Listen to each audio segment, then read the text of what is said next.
and we're back once again with Inward Bound for Mindful Living. Mr. Suryachi, I think we left at a very, very important point during the last session, during the last segment rather, where we spoke about how exactly, I think we ended off by talking about what we discussed in the previous session about jealousy and how if you take the feeling of loneliness, how it invokes a lot of other emotions as well. And during the break, actually, we had a chat about a personal experience that I have. I mean, I am somewhat claustrophobic in the context that if I go to a particular place, especially my office even, I tend to pretty much open, as soon as I get in, I open up all the windows, the doors. I'd like to call it an open door office, but in reality, it is because I want open spaces. I don't want to be cramped.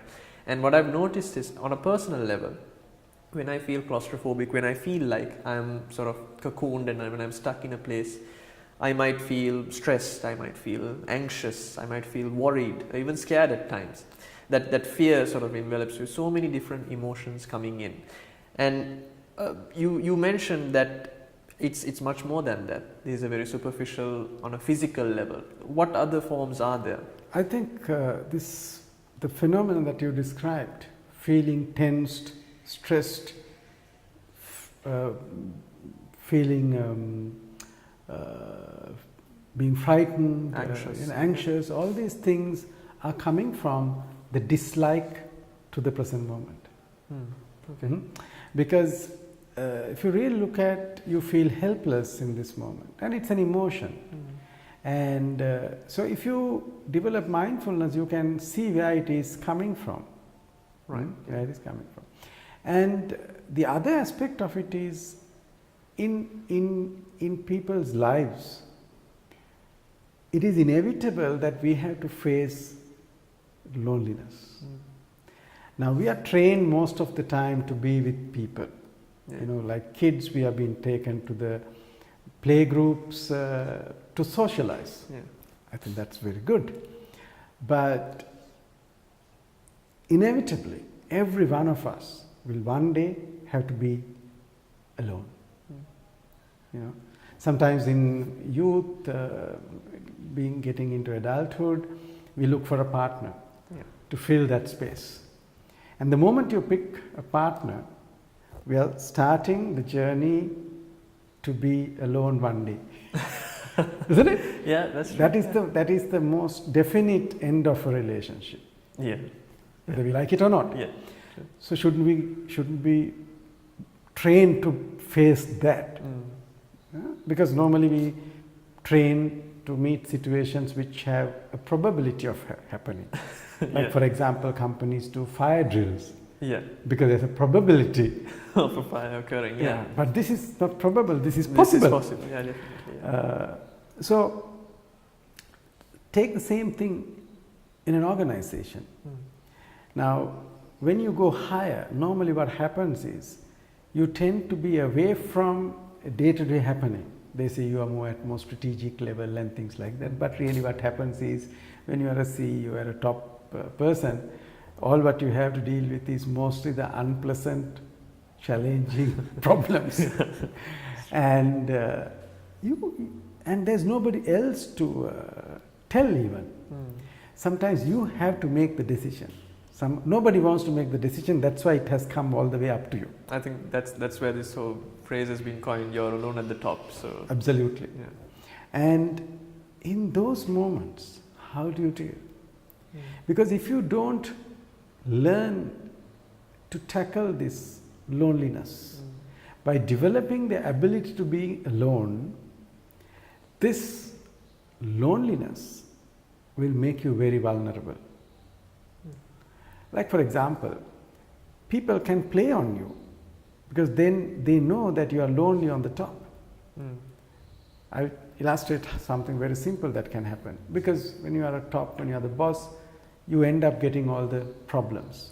People come to you, boss, this is not working, that is not working, this problem, that problem. So 80% of the time you get to hear problems. And people call to complain. Clients will say this is not happening, that is not happening.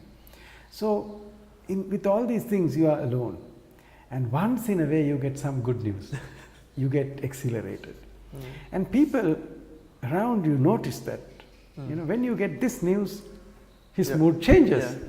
So they slowly start feeding only those Only news. those, yeah. And you feel very happy, they feel very happy, you don't... But you might not be getting the real picture. you don't get the either. real picture. That is what happens to a lot of people when they go up. Yeah. They lose time. And normally, usually, most bosses have the largest room in office. Yeah. And nobody sits around, you know, it's a very lonely place. Yeah. So bigger the room, bigger the table, they think it's a power, it's showing of power, but you can be vulnerable. And it's sort of the bigger the room, you're distancing yourself more and more from. Yeah. Yes. That's how it is. But at the same time, at that level, you need to develop this ability to be alone, because you need that space to look at things without getting involved. Yeah. And so therefore, that's why I started by saying this ability to be alone is a skill. And if you develop mindfulness, you learn to be comfortable with this present moment in the stillness.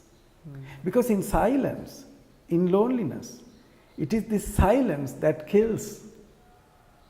As long as there's chatter, you think you are with. Yeah. So it really, it's that absence of people talking, it's that absence of activity that really gets to you. I think not just in the context of, you know, being a sociable creature, but that's how our mind works. It needs to hear things, it needs to be told things, it needs to interact with people. I think that's because of the habit. Because we are constantly, that's how we have been living.